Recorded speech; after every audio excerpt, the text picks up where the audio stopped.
नमस्कार, मावळ 24 तास मध्ये आपलं स्वागत. मी महादेव वाघमारे. इस्रायल आणि इराण युद्धाचा फटका अद्यापही नागरिकांना बसत आहे. गॅस सिलेंडरसाठी गॅस एजन्सीवर रांगा लागलेल्या आहेत आणि जिल्हा अधिकाऱ्यांनी सांगितलेलं आहे की गॅस हा तुम्हाला घरपोच देण्यात यावं, पण घरपोच गॅस भेटत नसल्यामुळे या ठिकाणी नागरिक त्रस्त झालेले आहेत.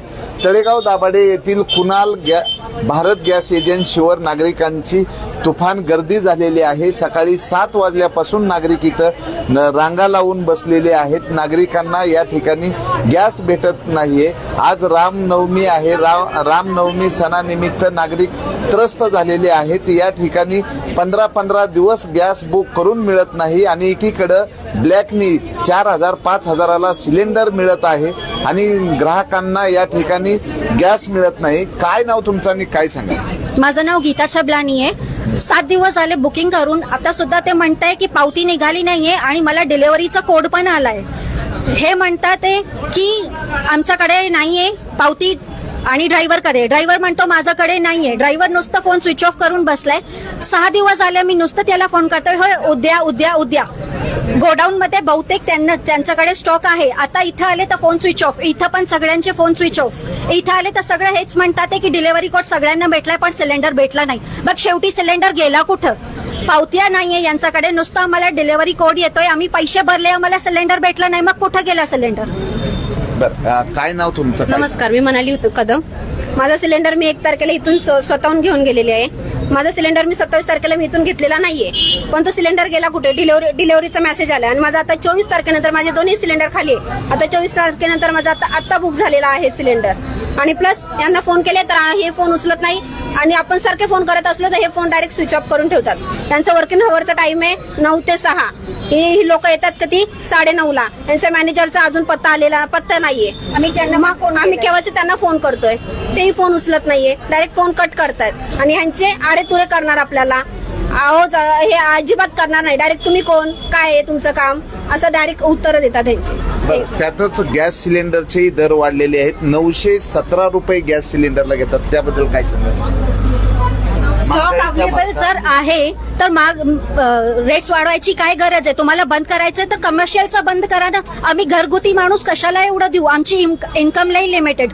प्रत्येक गोष्टीमध्ये रेट वाढवले. लाईट बिल एवढे जास्त आहे, एक्सेस त्याच्यामध्ये टॅक्सेस आहे. प्रत्येक दूध वाढलंय, तेल वाढलंय, प्रत्येक गोष्टी वाढलेली आहे. आमची इन्कम वाढत नाही. नुसतं यांना द्यायचंय, आम्ही कुठं जाऊ? आणि कमर्शियल यांना बॅन केलं पाहिजे. नुसतं दिवसभर हॉटेल चालतंय, मग तुम्ही त्यांना कॉस्टली द्या ना. तुम्ही घरगुती माणसांना कशाला कॉस्टली देताय? आमचं हा बोलणं. तर प्रत्यक्षात नागरिकांनी मोठ्या प्रमाणात रांगा लावलेले. काय सांगाल, कधी बुक केलंय सिलेंडर बद्दल? सर, मी 20 दिवस झाले सिलेंडर बुकिंग केलेलं आहे आणि मला अजून सिलेंडर मिळालेलं नाही. देतोच म्हणतात, गाडी येणार आहे. सगळ्यांचे फोन स्विच ऑफ आहेत. मी वैतागलोय सर. मी सकाळी 7ला इथं आज आलोय. माझी गाडी तिथे बाहेर आहे, सिलेंडर आहे. मला म्हणजे दुपारी मिळणार. मी आता किती वाजले साहेब बघा, मी सकाळपासून सगळ्यांना फोन लावला, कोणी फोन उचलत नाही, स्विच ऑफ लागत आहेत. सर, आम्ही काय सामान्य नागरिकांना कसं वागायचं सांगा साहेब? आम्ही सामान्य नागरिक आहे. मला सिलेंडर मिळालं नाही तर उद्या माझी चूल पेटणार नाही घरात, तर मी काय करणार साहेब सांगा? सकाळपासून ही लोक सगळी उभे आहेत. सकाळी माझ्यानंतर भरपूर लोक आलेले आहेत. अजून कोणाला ते देतोच म्हणतात. त्यांचं गाडी येणारच असं म्हणतात. थांबा म्हणतात. केव्हा देणार साहेब? मी आज 4था गुरुवारी मी इथं सर आलो सुट्टी काढून. मी आज कामावर सुट्टी काढून मी इथं आलेलो आहे. साहेब, मी वैतागलो खरं सांगतो. म्हणे माझे सामान्य लोक, मी जगणार कसं? मला जेवण कसं बनवणार? मला सिलेंडर नाही, मी काय करणार? इथं फोन काही सांगत नाही. सगळ्यांचे शून्य देतोच म्हणतात. धन्यवाद सर. तर प्रत्यक्षात गॅस एजन्सीचे जे काय आमचा नंबर लावला ना तर ते लागतच नाही. एजन्सीचा नंबरच लागत नाही. आज 27 दिवस झालं गॅस नाहीये. त्यामुळे ते 8 तारखेनंतर मिळेल मला. सर, माझा असा प्रॉब्लेम आहे की ह्यांच्या चुकीकडे माझा गॅस लोणावळ्याला ट्रान्सफर झालाय. इथं आलो, यांनी ऑफिसचा पत्ता मला सांगितलं नाही. पूर्ण दिवस मी ते ऑफिसमध्ये सापडलं. आता हे 3रा गुरुवार आहे, मी इथं येतोय. मला गॅस देत नाही. त्यांची भाषाही बरोबर नाही. त्यांचे मॅनेजर कोण विचारलं म्हणून त्यांनी हा नंबर दिला होता मला की गाडी गावामध्ये आले की तुम्ही त्यांना कॉल करून घ्या. तर त्यांच्या ड्रायव्हर गेलो तर ते काय बोलतात की आम्ही मॅनेजरला ओळखत नाही, तुम्ही कॉल करा, तुम्ही घ्या. आणि इथं आलो तर त्यांची सकाळी मॅडम अशी भाषा करते, एकदम आरेतुरीची भाषा करते. त्याच्यामुळे सर्व पब्लिक इथं जमलेलं आहे. बस. सर्वसामान्य माणूस हा हवालदिल झालेला आहे. काय नाव तुमचं, काय सांगा? माझं नाव निर्मल शुभांगी परमेश्वर आणि माझ्या गॅसवरती मी गॅस बुकही नाही केलं तरी पण माझ्या गॅसवरती मनानेच हे ऑफिसवाले मनानेच बुक करतात आणि बुक करून माझ्या रजिस्टर्ड मोबाईल नंबरवरती गॅस डिलिव्हरीचा मेसेज होतोय, जेणेकरून मी ते गॅस कधी बुकही केला नव्हता आणि मी ऑर्डरही केली नव्हती, तरी पण माझ्या मोबाईलवरून कोण करतं ते मला माहित नाही. आणि ज्यावेळेस मला गरज असते त्यावेळेस ते म्हणतात की आता तुम्हाला भेटू शकणार नाही. मग ह्याचं ब्लॅक व्यवहार कोण करतं, मला हे प्रश्न जाणून घ्यायचा आहे. काय नाव तुमचं? माझं नाव सोमनाथ लालगुडे, कुसगाव. तर माझं असं म्हणणं आहे की माझं आहे ना, मी ऑलरेडी सिलेंडर बुक केले नव्हते. तीन सिलेंडर माझे परस्पर बुकिंग करून विकले आणि मी ज्यावेळेस बुक करायला गेलो तर माझं बुक होत नव्हतं आणि बुक केल्याच्या नंतरून आता परत 5-6 दिवस झाल्यात तर आता ते पण सिलेंडर भेटत नाही. माझं असं म्हणणं आहे. हो, तर नागरिक हवालदिल झालेले आहेत. एकीकडे इस्रायल आणि इराण युद्धाचा फटका म्हणून देशाचे पंतप्रधान सांगतात की कोरोनात जशी तुम्ही साथ दिली तशी नागरिकांनी आता साथ दिली पाहिजे. पण आता परिस्थिती इतकी भयानक आहे की गॅस भेटत नसल्यामुळं खायचं काय हा प्रश्न आहे. त्यातच वडापावचे भाव 5 रुपयांनी वाढवले. जिथं 15 रुपयाला वडापाव होता तिथं 20 रुपये झालेला आहे आणि प्रत्येक गोष्टीचे या ठिकाणी भाव वाढवलेले आहेत. तर प्रत्यक्षात आम्ही आता नागरिक या एजन्सीचे जे मॅनेजर आहेत त्यांच्याकडनं जाणून घेतोय नेमका काय प्रॉब्लेम आहे ते, की सकाळपासून नागरिक या ठिकाणी रांगा लावत आहेत. एक मिनिट, अरे एक मिनिट.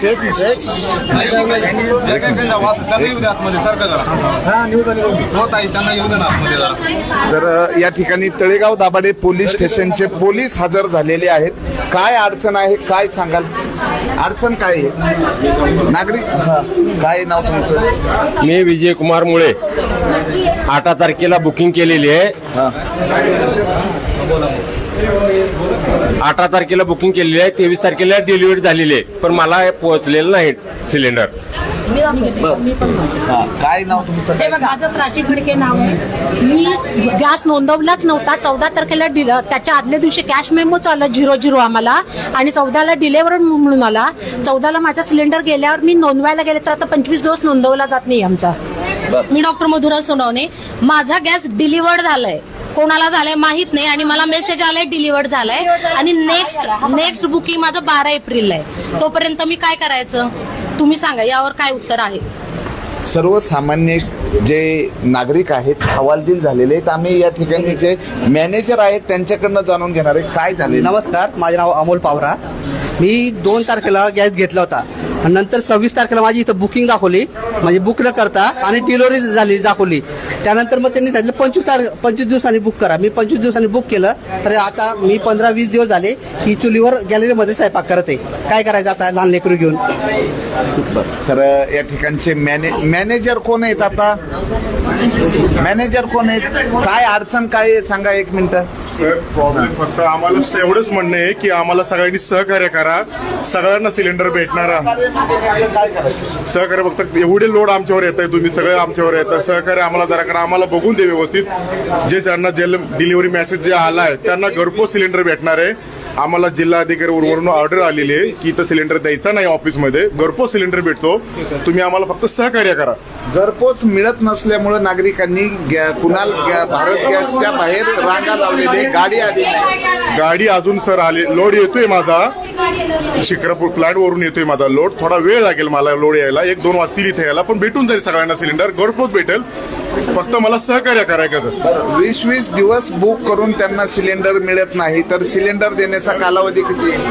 कालावधी तसा बुकिंगचा 25 दिवस आहे. बुकिंग 25 दिवसानंतर कस्टमरचं बुकिंग झाल्यानंतर 25 दिवसानंतर सिलेंडर हा बुकिंग केल्यानंतर 2 दिवसांनी घरी येतो आपल्या. हे आपण फक्त नियमात पालन करावे सगळ्यांनी केले. 18 तारखेला बुकिंग आहे. 23 18 तारखेचा बुकिंग. कुठं राहिला तुम्ही दादा? आनंदनगर मध्ये गाडी आलेली येणार कुठं आहे? नंतर येणार आहे, आज येणार आहे. 23 तारखेची माझी डिलिव्हरी आहे. कुठं आहे? बुकिंग मेसेज आला, बुकिंग सगळं आहे. पावती निघाली का? पावती निघाली का? बुकिंग आहे ना ऑनलाईन. अहो बुकिंग आहे, पावती जनरेट झालेला मेसेज आलाय का? मग कसं काय घरी? ज्यांची पावती जनरेट झालेली OTP आलाय त्यांना तुम्हाला सिलेंडर घरपोच येणार मला आलेला आहे पण 23 तारखेला डिलिव्हरी पाहिजे मला का आली नाही एवढं माझं उत्तर आहे. बुकिंगचा पावतीचा मेसेज आलाय का? आलाय. मेसेज मागा ना तुम्ही दादा. एजन्सीच्या वतीनं सांगण्यात येतं की आम्हाला सहकार्य करा, आम्ही तुम्हाला गॅस देऊ, पण गॅस 14 तारखेचं बुकिंग आहे तरी मिळालं नाही आणि दररोज 2 दिवसांनी या 2 दिवसांनी सांगतात. मेसेज आली तर म्हणे की खोटा SMS टाईप करून आणला तुम्ही असं म्हणतात. हे लेडीज अशा म्हणतात. ऑनलाईन झालेला आहे आणि तळेगाव दाभाडे पोलीस स्टेशनचे पोलीस या गॅस एजन्सी पशी नागरिकांचं झालेली गर्दी आणि ह्या गर्दीमुळं पोलीस आलेले आहेत. तर आम्ही पोलिसाकडनं जाणून घेणार आहे काय प्रसंग उद्भवलेला आहे. नमस्कार, मी तळेगाव दाभाडे पोलीस पोलीस शिपाई विकास दासे आहे. आम्हाला डायल 112 नंबरवरती फोन आला होता की सदर ठिकाणी गॅस एजन्सी मार्फत व्यवस्थित गॅस वाटप होत नाहीये. तर आम्ही इकडे आल्यानंतर आम्हाला कळलं की बऱ्याच जणांना मेसेजेस घरी पोहोचलेले आहेत की डिलिव्हर झालेले मेसेज, परंतु त्यांना आतापर्यंत गॅस मिळाला नाही. त्यामुळे त्या जनतेचा आक्रोश आहे, त्यामुळे आम्ही इकडे पोहोचलेलो आहोत. आणि सध्या इकडे पाहिलं तर इथं कोणत्याही प्रकारची सिक्युरिटी गार्ड वगैरे नाहीये, त्यामुळे पब्लिकांचा क्राऊड व्यवस्थित थांबत नाही ना, त्यामुळे आम्ही मॅनेजमेंट करायला आलो. तर तळेगाव दाभाडे पोलीस स्टेशनच्या वतीनं वरिष्ठ पोलीस निरीक्षक कन्हैया कुमार साहेब यांच्या वतीनं या ठिकाणी पोलिसांना पाठवण्यात आलेलं आहे. पण नागरिक या ठिकाणी हवालदिल झालेले आहेत की अक्षरशः गॅस नसेल तर खायचं काय हा प्रश्न आहे. आणि जर वडापाव खायचं म्हणलं तर तोही 5 रुपयांनी महाग केलेला आहे. गॅसच्या तुटवड्याच्या नावावर एकीकडे महागाई वाढत आहे आणि या महागाईमुळे नागरिक हवालदिल झालेले आहेत. तर कुणाल भारत गॅस एजन्सीच्या वतीनं नागरिकांच्या ह्या रांगा लागतात. ते सांगतात की आम्ही घरपोच डिलिव्हरी देणार आहे. खरंच आता काही या ठिकाणी आहेत. तुम्हाला घरपोच कधी भेटणार होता गॅस काय? 1 मिनिट. नाही, आम्हाला मेसेज आलेला आहे की भेटेल, पण फोन उचलत नाहीये. ड्रायव्हर फोन उचलत नाही आमचा. सकाळपासून आम्ही फोन ट्राय करतोय, फोन उचलत नाहीये. म्हणून तुम्ही इथे आलात. हो, जर मागच्या वेळेस आलो होतो त्यावेळेस बोलले की इथे यायला लागन, दुकानात यायला लागन गॅस घ्यायला, घरी येणार नाही. आणि आता ह्या वेळेस आलो तर बोलले होम डिलिव्हरी आणि ड्रायव्हर फोन उचलत नाहीये. तर अशा पद्धतीनं गॅस एजन्सीनी गॅस सिलेंडर धारक जे आहेत, ग्राहक आहेत, यांना वेळेमध्ये मेसेज करून त्यांना सांगितलं पाहिजे की तुमचा गॅस सिलेंडर आम्ही जिल्हा अधिकारी जितेंद्र डुडी साहेबांनी सांगितले की गॅस हा गॅस एजन्सीवर द्यायचा नाही. मग गॅस एजन्सीवर नागरिकांची गर्दी का होती? गॅस एजन्सी चालकांचं काम नाही आहे का की नागरिकांची तीव्र उन्हाळा आहे, उन्हामध्ये नागरिक गॅस सिलेंडर घेऊन वनवन भटकतायत आणि या ठिकाणी गॅस एजन्सी बेजबाबदारपणे नागरिकांना गॅस देण्याऐवजी त्यांचे चालक असतील, जे ड्रायव्हर आहेत ते फोन बंद करतात. इथं ऑफिसमध्ये आल्यानंतर वादाचे प्रकार घडतात. तर बघूयात जिल्हा अधिकारी आणि मावळचे तहसीलदार विक्रम देशमुख साहेब अशा बेजबाबदारपणे ग्राहकांना त्रास देणाऱ्या एजन्सीवर काही कारवाई होणार आहे का, नागरिकांना वेठीस धरलं जाणार आहे. मावळ 24 तास प्रतिनिधी महादेव वाघमारे. धन्यवाद.